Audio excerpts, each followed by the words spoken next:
luar biasa. Kamu baca saja pahalanya begitu banyak.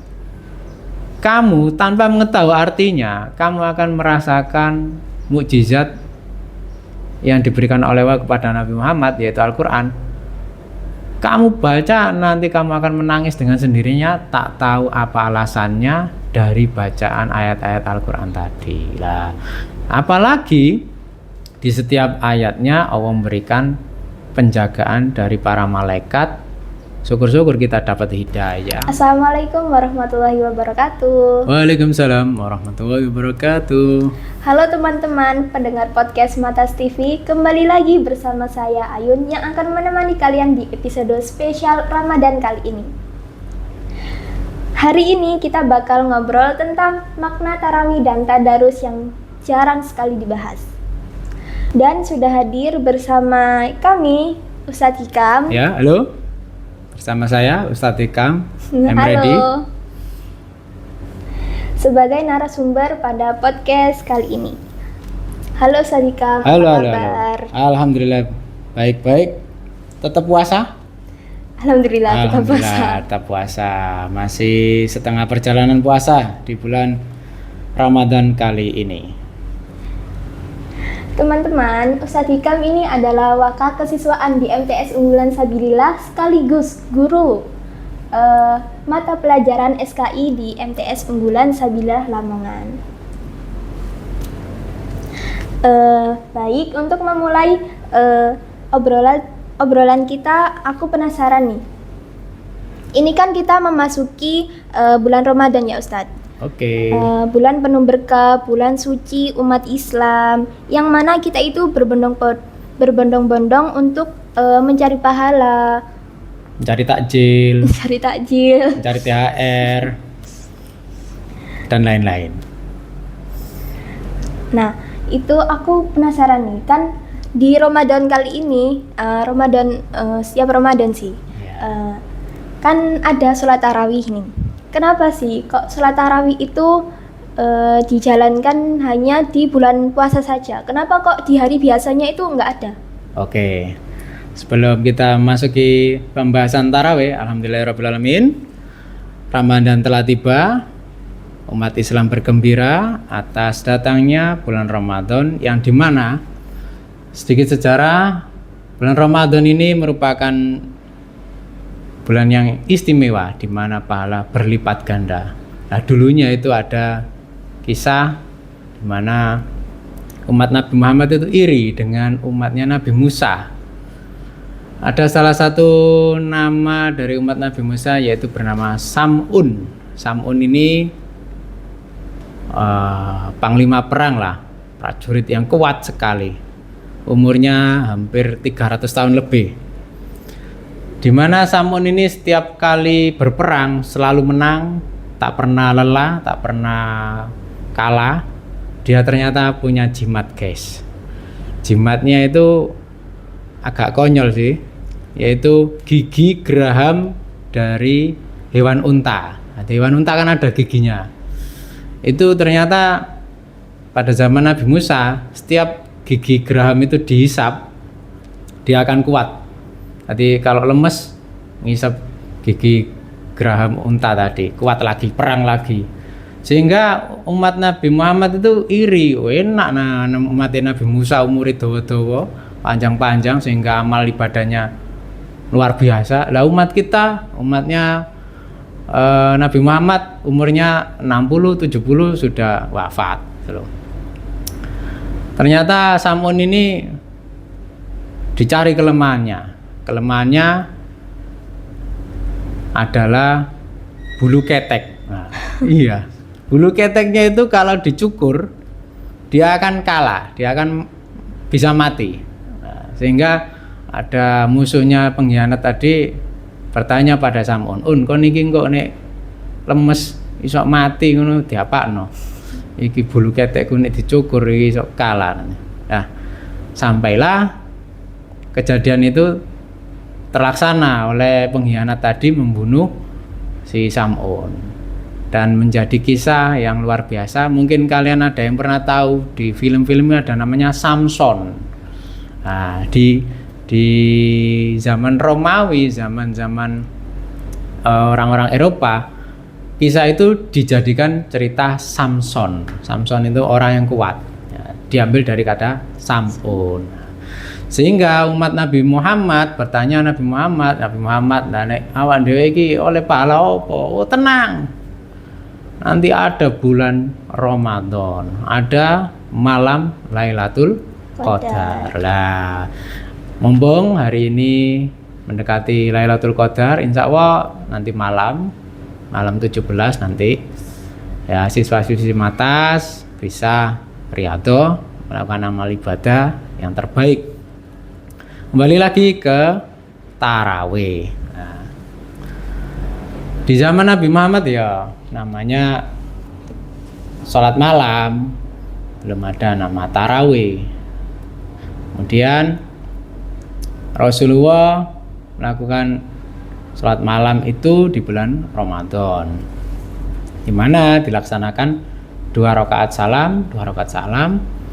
Nah, ini asli nama tarawih. Ya, ini guys. Sudah dibaca bukunya ini atau sudah diisi atau belum? Nah, buku Pondok Ramadan, Marhaban ya Ramadan, Matas. Di buku ini sudah diberikan referensi, yaitu sholat tarawih yang artinya istirahat, karena orang yang melakukan sholat tarawih beristirahat setelah melaksanakan sholat 4 rakaat, yaitu sholat isya. Nah, sholat isya. Sholat tarawih ini hukumnya sunnah muakkad atau dianjurkan dilaksanakan setelah sholat isya.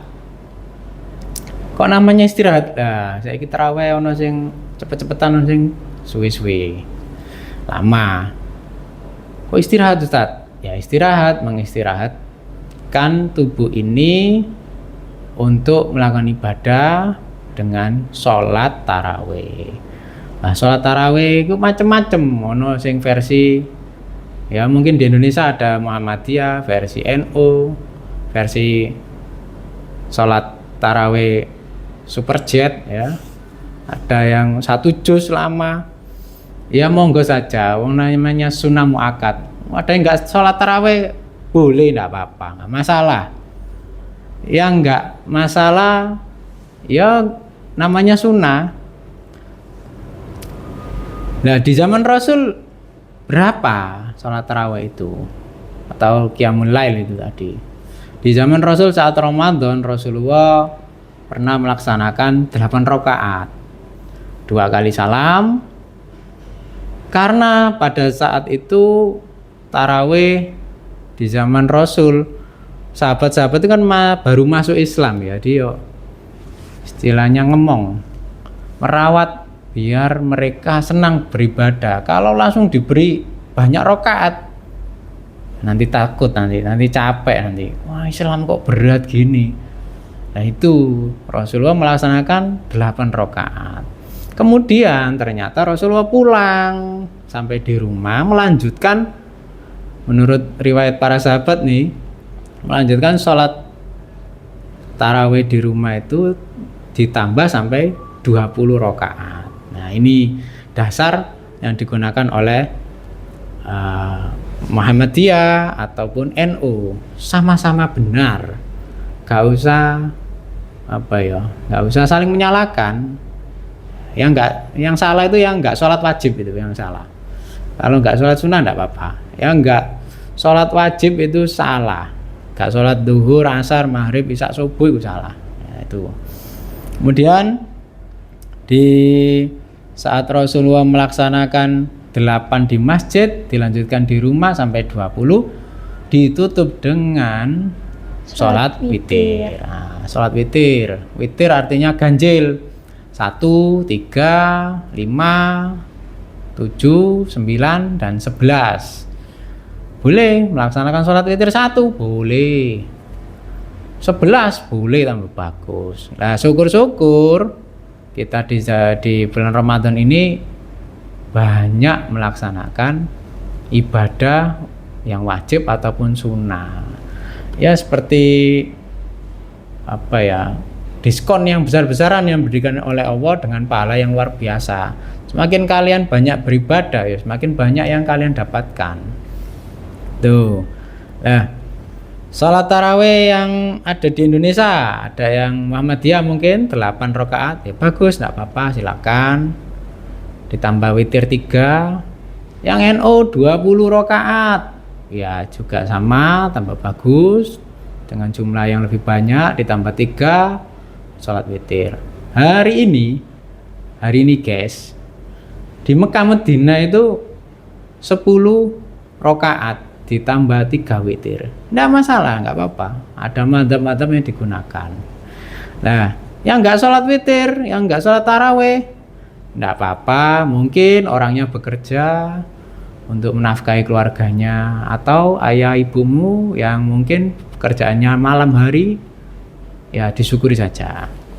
Itu untuk sholat tarawih. Untuk sejarah kok 20 rakaat itu dipublikasi atau dianjurkan saat zaman Umar bin Khattab. Umar bin Khattab pada zaman tersebut sebagai khalifah, umat Islamnya sudah kuat, sudah beriman dan bertakwa cukup banyak, sehingga ini kalau dikasih 20 rakaat insya Allah siap, kuat. Dan itulah menjadi dasar yang digunakan oleh NU untuk berjamaah sholat tarawih. Ustadz yang super jet itu, Allahu Akbar, ad-dhalin, amin, assalamualaikum. Ya, yang penting Fatihah dan tahiyatnya tartil jelas. Untuk gerakannya cepat ataupun lambat, ya kalau bisa ya sedang-sedang. Kasihan yang tua, kasihan yang anak-anak. Ini sholat apa senam atau balapan. Nah, ini mohon ya yang cukuplah untuk para imam saat melaksanakan sholat tarawih, Fatihah dan bacaan tahiyatnya lengkap. Itu sebagai syarat tambah sholat. Untuk gerakan ya jangan cepat-cepat, kasihan. Mungkin ada yang punya encok, kasihan tuh. Oke, pertanyaan berikutnya, monggo. Ya, kan seperti yang Saman katakan tadi, Ya. Sholat tarawih itu kan banyak rakaatnya. Ada yang 8, 10, 20, dan mungkin masih ada lagi. Ada itu. Dulu pernah ada 36 di Mekah. Itu zaman Umar bin Abdul Aziz 36. Coba bayangkan. Tapi saya rasa anak-anak sekarang monggo bisa mengikuti yang 8 atau 20. Boleh. Ustadz saya NU, wah lebih bagus 20. Ustadz saya Muhammadiyah, lebih ya ikuti 8, enggak masalah. Atau ini untuk kalian ya. Saya harap kalian mencoba tarawih yang 1 juz. 1 juz. Iya, ada di Masjid Agung, Masjid Ampel, Masjid Namira. Itu hampir satu jam. Itu coba kalian rasakan, kalian resapi, luar biasa. Kenapa? Di setiap ayat-ayat yang dibacakan oleh imam itu akan menyentuh hatimu. Nggak tahu kapan. Coba saja. Nggak setiap hari nggak masalah. Syukur-syukur adalah cita-cita target tahun depan. Karena mungkin tarawih hari ini sudah hampir separuh bulan ya. Ini sudah masuk ke nanti 17, malam 17. Ini sudah mulai, kalau yang NU witirnya pakai kunut ya. Nah ini tolong tahun depan katakan punya cita-cita kalian-kalian yang muda. Saya pun juga sama. Ramadan tahun depan saya ingin khatam Quran dengan sholat tarawih. Itu bisa. Ikut di Masjid Agung sejak malam pertama sampai malam terakhir itu full 30 juz nantinya. Satu malam 1 juz. Nah ini kalian-kalian yang masih muda jangan kalah. Itu pakji-pakji yang di masjid, bukaji, yang sepuh-sepuh itu luar biasa. Mereka kuat 1 jam itu untuk tarawih. Itu ya. Monggo berikutnya. Lebih utama mana sih Us? Rokaatnya yang banyak, rokaat tarawihnya yang banyak atau khusyuknya? Ya sama-sama utama. Utama mana ya? Niatnya kembali anak-anak untuk melaksanakan sholat tarawih. Kalian cari banyak tapi guyon, buat apa? Lebih baik kamu sholat tarawih 2 rakaat satu ngopi tapi niatmu beneran, daripada kamu banyak guyon hanya mencari keramaian di masjid, di musola. Saya rasa cari khusyuk dan banyaknya itu akan beradaptasi pelan-pelan. Mosok ya tarawih ini ae, kan nanti ada nilai tersendiri, akan naik levelnya. Ya belajar enggak apa-apa, 8 dulu, 8 khusyuk, setelah itu pulang, enggak masalah. Besoknya enggak tarawih, enggak apa-apa, enggak masalah. Tapi saya rasa momentum Ramadan ini yang luar biasa, jangan sampai dihilangkan iman gitu loh, iman. Ya monggo enggak apa-apa, cari yang nantinya kalian akan menuju ke kekhusyuan dan jumlah yang banyak. Syukur tadi 1 juz, wis tumpuk-tumpuk nanti bisa khatam Quran dengan cara sholat, itu luar biasa. Ya. Kita kan sekarang itu sudah memasuki pertengahan bulan Ramadan. Nah, ada sebagian orang itu yang di pertengahan bulan Ramadan itu kan imannya sudah goyah. Ya. Itu. Banyak pindah ke mall, pasar ya. Terus gimana sih Us? Untuk mengatasi cara tersebut? Caranya agar nggak bosan saat tarawih atau tadarus. Ya, bagus. Karena mungkin hari ini Gen Z milenial tarawih ku boringan. Sampai hari ini ada fenomena di mana tuh kemarin, di Madura, di Gresik, wah ngeri. Tarawihnya oleh sangu 300.000. Ini Gen Z itu ngantri dari siang hari. Ini karena uang apa karena niat ya? Kembali lagi, nah, ini memang butuh proses ya. Wah di masjid sana dapat angpau tarawih semua. Luar biasa di Madura itu, wah ada 300.000 per malam. Ayo. Kembali kepada niat. Di awal Ramadan sudah diniati, ya diniati. Kalau bosen boring, cari masjid musola yang lain dengan temannya atau keluarganya, pindah ke masjid sana, ganti suasana, boleh, nggak masalah. Pindah ke masjid sana atau capek di rumah.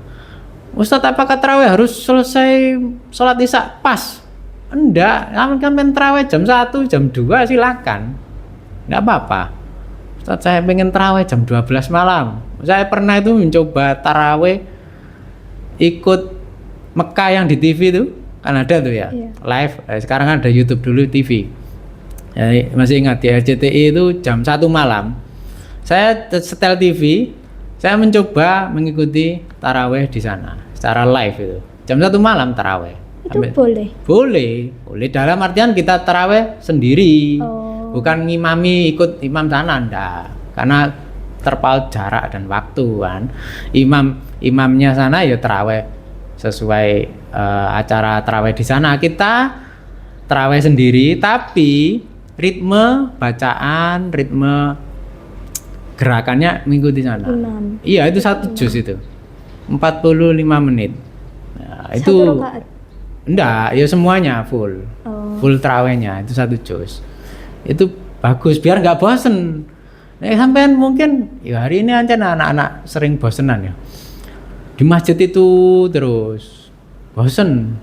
Pindah, enggak apa-apa, pindah ataupun capek, berhenti enggak masalah. Jangan dipaksakan, capek paksakan, justru gak konsentrasi sholatnya. Saya tuh kemarin saya habis sholat isya pusing saya ngopi dulu, setelah ngopi taraweh sama keluarga saya, tapi nggak jamaah di luar, nggak masalah gitu. Itu ngulang dari awal atau nerusin yang Dari awal. Kalaupun kamu mau nyambung boleh, tapi witirnya jangan ikut imam tadi. Itu witir sebagai penutup ya, penutup tarawih. Gimana sih bagi gitu loh tips konsisten sampai akhir Ramadan itu di mana? Ya konsisten itu butuh latihan, ya adaptasi, kemudian istiqomah, berproses. Memang semuanya ibadah itu berproses, harus ada niat yang kuat, harus digembleng, jangan mudah menyerah. Mas mari jari Ustadz gak terawih kok popo, iya kok popo pancene, tapi ya dilatih untuk terawih full Ramadan. Harus punya cita-cita seperti saya tadi. Cita-cita saya ingin tarawih full Ramadan di Ramadan ini 20 rakaat full semua. Saya harus ikut. Tuh. Yang kedua, cita-cita berikutnya, saya ingin khatam Quran dengan cara sholat sunnah. Nah, seperti di Masjid Agung tadi, kamu ikuti malam 1 sampai 30 atau 29. Oh, nama Masjid Agung, Nana Mira juga ada, tidak apa-apa. Itu akhirnya akan terbentuk istiqomahnya. Tuh. Terima kasih Ustadz. Ya. Baik. Sesi berikutnya tadarus. Ya. Tadarus. Oke. Berikutnya yaitu tadarus Al-Quran. Nah, ini amal ibadah yang luar biasa, di mana Al-Quran diturunkan oleh Allah pada malam 17 Ramadan. Ini nanti malam insya Allah 17 Ramadan.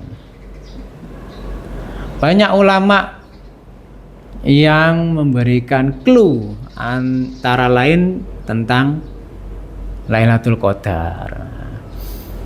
Ini peristiwa yang luar biasa. Nabi Muhammad menerima wahyu yang pertama di Gua Hira, yaitu surat Al-Alaq ayat 1 sampai 5. Ini pada malam 17 Ramadan. Dan luar biasanya malam ini merupakan malam yang Allah memberikan petunjuk kepada kita semua tentang Al-Quran. Sapa wonge sing maos Quran di setiap malam Ramadan, terutama malam 17, Allah akan menjauhkan dari api neraka. Nah, ini tradisi yang sangat baik. Saya harap anak-anak Matas yang sudah bisa membaca Al-Quran dengan baik, silakan, jangan malu untuk mengikuti tadarus di musola, di masjid, di pondok, ya, di tempat ibadah yang lain mungkin, untuk meramaikan, membudayakan membaca Al-Quran. Nah, tadarus kan kalau bisa itu bersama. Jadi ada yang menyimak, ada mungkin salah satu guru senior yang mengerti Al-Quran yang akan membenarkan kita saat membaca. Kalau kita baca sendiri, nggak ada yang menyimak, nah ini kan benar salahnya di mana nanti, bahaya. Harus ada guru. Al-Quran itu harus ada guru, makanya ada namanya sanad Al-Quran. Alhamdulillah di Matas ini guys, ustadz-ustadznya luar biasa. Ada guru tahfidznya insya Allah ada 2, dan sanadnya juga sambung dengan guru-guru beliau. Ada kelas tahfidz, ada siswa-siswi yang sudah sampai 3-4 juz sudah hafal. Ya, yang lain masih proses. Nah, untuk itu silakan melakukan tadarus di bulan Ramadan ini. Itu loh. Mungkin yang belum lancar di juz 1, juz 2 bisa juz amma, jangan malu. Tunjukkan bahwasanya kamu akan menjadi umat Nabi Muhammad dengan membaca Al-Quran. Ini saya bawa Al-Quran. Ini insya Allah project untuk kelas 9, di mana Quran tulis yang nantinya dikerjakan oleh anak-anak agar menjadi jariah mereka. Siapa tahu malaikat-malaikat yang menjaga Al-Quran akan memberikan hidayah pada kita semua. Itu ya. Jangan malu untuk melakukan baca tadarus Al-Quran, di mana kita akan dapat jackpot guys, yaitu Lailatul Qadar. Oke, monggo. Ustadz, ada nggak sih tips-tips buat biar untuk pas mencintai Ramadan, Al-Quran? ya. Oh ya. Oke anak-anak, untuk mencintai Al-Quran itu memang hal yang luar biasa dan cita-cita umat Islam semua. Yang pertama, kalian semua berproses mengaji mungkin di TPQ, di antar ibumu saat kecil, jilid 1 sampai jilid 6. Itu sebuah proses untuk mencintai Al-Quran. Jangan menghindari atau menghilangkan hal tersebut. Gak bisa kalian langsung belajar Al-Quran yang full juz itu. Harus melalui jilid-jilid tadi dengan guru yang benar. Nah, yang benar itu gimana ya? Carilah di sekitar rumahmu TPQ, di mana nanti kalian akan berproses di sana untuk belajar Al-Quran. Gak bisa 1-2 hari langsung, kecuali orang yang ditunjuk oleh Allah ya. Ini kita manusia-manusia biasa yang melakukan proses tersebut. Setelah itu, lah ini masalah besar di usia anak SMP, SMA. Seringkali mereka selesai khatam Quran atau merasa sudah selesai, saya menyelesaikan bacaan Al-Quran ini semua, saya nggak ngaji. Waduh, ini salah besar.